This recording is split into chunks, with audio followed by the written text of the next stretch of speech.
Hello, my name is Rick Walker and I am the Vice President on the board here at Galion Community Theater. When I am not on stage performing or in the pit conducting, I am usually sitting here running the soundboard. Today I would like to take you behind the scenes and show you what goes into setting up sound for the theater production here at GCT. The first thing I like to do is sit down with the director and identify which performers need to have body mics for this performance. Currently, we have 16 body mics here that we use, and these simply just attach to an article of clothing.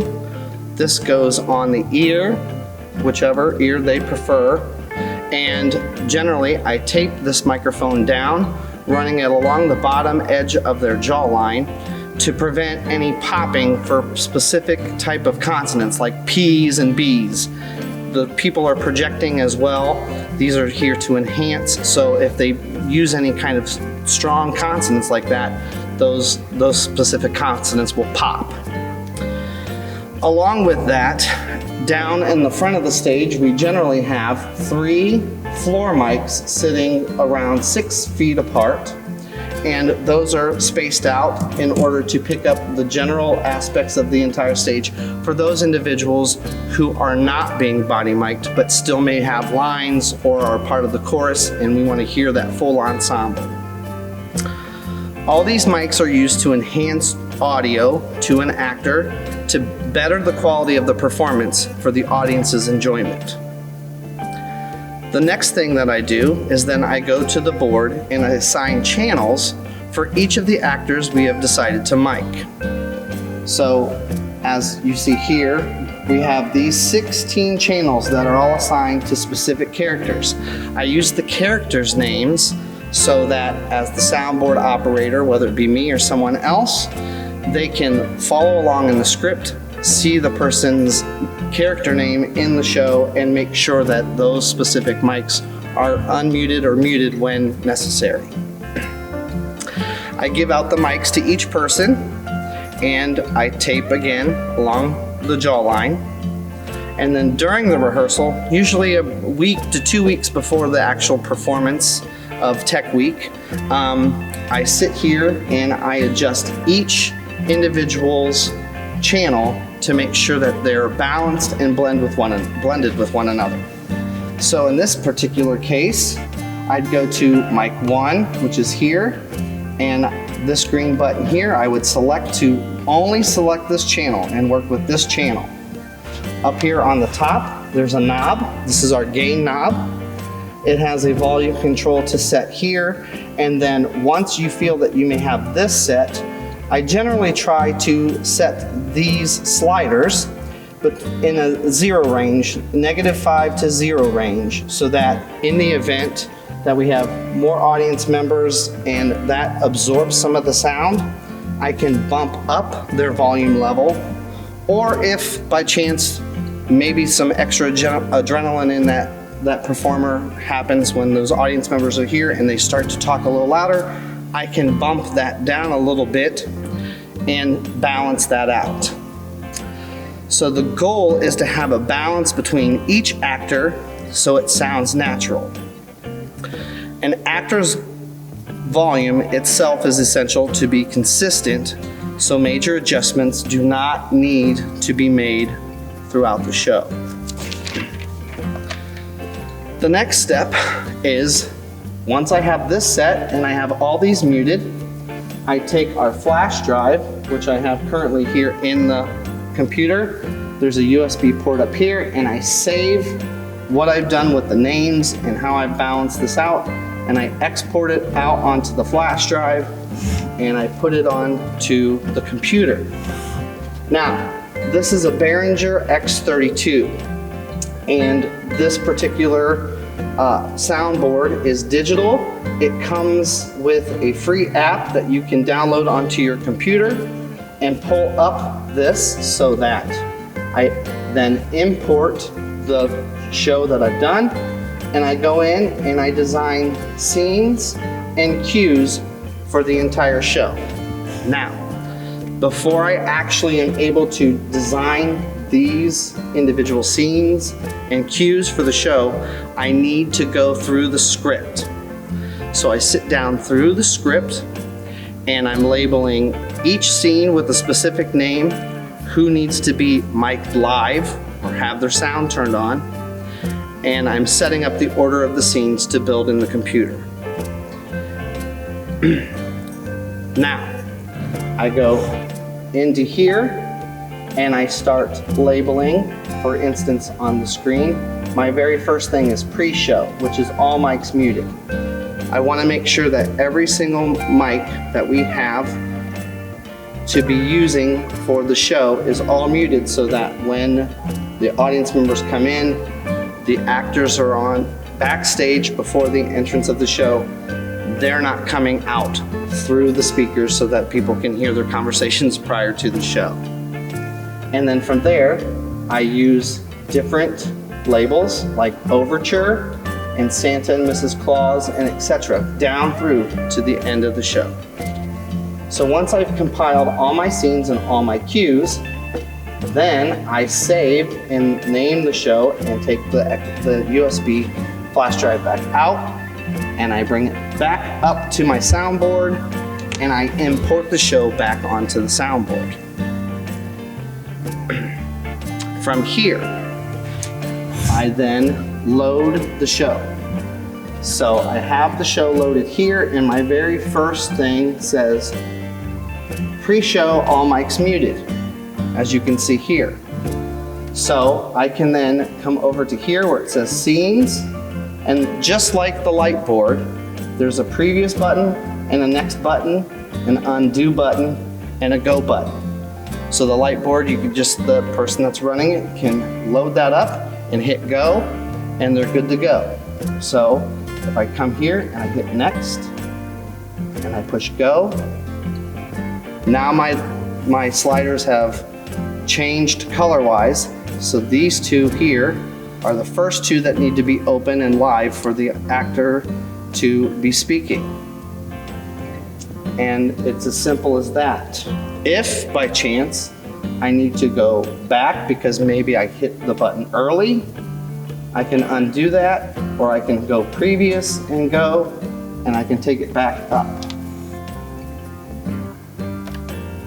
And it takes me back to where I started. Now, the important thing as you're going through each of your scenes, because everything I've loaded prior to on the computer is all muted. So I go through each scene and I unmute according to what I've written down from the script on who needs to be live. Now, some muting or unmuting does have to happen during the show, depending on when an actor enters or exits a scene. So, let's say I have a character who maybe doesn't come on to that scene for 5 to 10 minutes. I don't want to have their mic open live right at the beginning of that scene for fear that they may be doing a costume change prior to that scene. They're backstage talking to another actor on stage. So I go through my script and I mark specifically at a time where their mic needs to be unmuted, and then I can do that manually by pushing the mute button right there. Same type of thing happens if the actor is on stage and they make an exit and they're not coming back on for that rest of that scene. I simply can go back, push that button, and now they're muted again. Having scenes built in makes the sound operator's job much, much easier than our older analog board that you had to do that all manually. The other important thing is once you go through each of these scenes, you need to make sure that you, one by one, save each scene so that you don't lose anything that you've currently done. Okay, so now we've had everything saved and we're all ready to run the show. Okay? We follow the script. As a sound operator, we need to make sure that we follow the script. I usually, with my script, go through and I use 3 different color markings I generally name my scenes, and I'll use maybe a blue highlighter. If I have any sound effects that I'll talk about in a second, I'll write those in and I'll mark those with, let's say, pink. And then if I have any specific actors that need to be muted or unmuted later in the scene, I'll write those in and I'll mark those with a separate color. Color coding helps me out.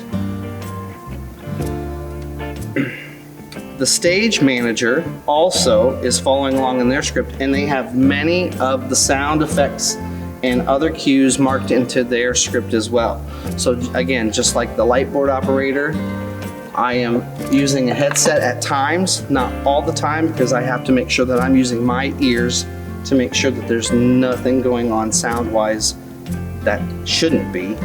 But occasionally I'm on these listening to the stage manager, and he will, or she will, give me specific cues to be ready for, so that we're all working together to make sure that it runs as smoothly as possible. As the sound technician, you need to remind all your actors that mics are used to enhance the audio aspects for the audience, not to do all the work. Volume levels can only be turned up so much before feedback occurs, so projection is key.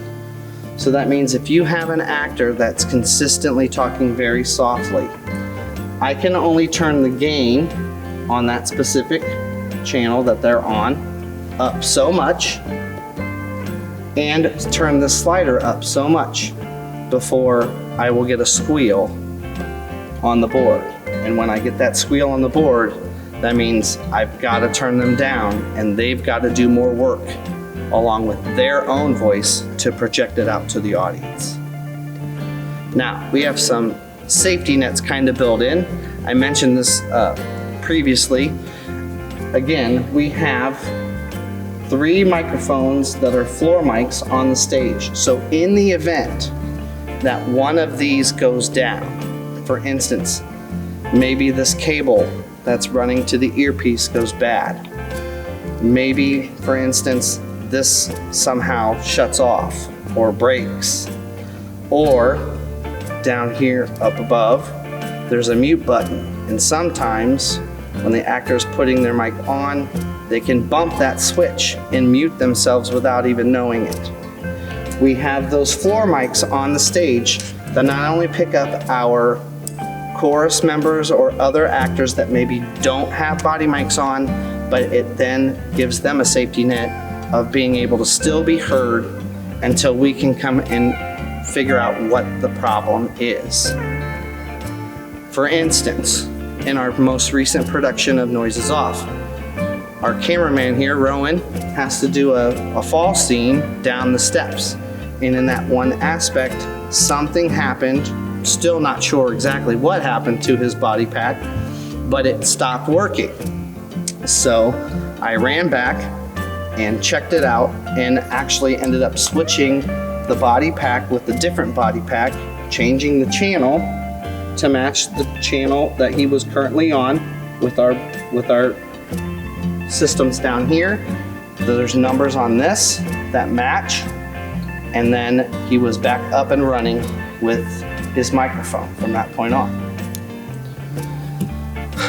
As well as microphones, sound effects are another thing that we do throughout the course of our show, such as phone rings, crashes, just to name a couple. We generally set up the sound playlist in iTunes, so this can easily be done. So if we come over here again to the computer, once we have this all done, I typically shut that down, and we have our iTunes playlist. I have this show set up for Elf. This show is set up for Elf. So this first sound effect is our crash. And I can play that. Later on, he's walking down the streets of New York, and he has a car horn honking at him. Okay, and then we have a phone ringing at some point. So those are just a few of our sound effects that we use. Now, depending on the difficulty of the show or the experience of the soundboard operator, we sometimes use a second person at the soundboard to kind of split the job up. So one of the individuals may specifically just be monitoring the board, the microphones, moving the cues and the scenes from one to the next, and the second person will be over here on the computer specifically just doing the sound effects. This also helps out if, again, there's an issue with the body mic backstage. One of these two people can also be a runner. So that person then becomes responsible for both of the aspects while the second person goes backstage, like I did in the case with Rowan, and could help him to figure out what was wrong with his microphone and fix it as quickly as possible to get the show back on track sound-wise. So there you have it. The behind-the-scenes look at a soundboard operator here at GCT. We again at GCT would like to thank you for your continued support and your contributions to keep our theater going. See you next time and stay safe.